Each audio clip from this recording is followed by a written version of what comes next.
أعوذ بالله من الشيطان الرجيم. بسم الله الرحمن الرحيم.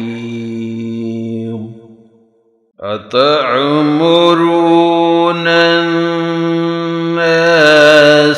بالبر وتنسون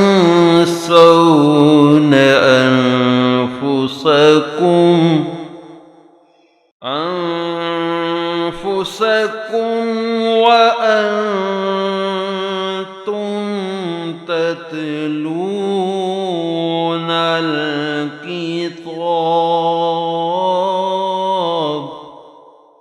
أفلا تعقلون.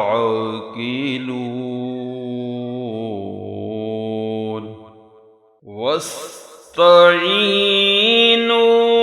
بالصبر والصلاة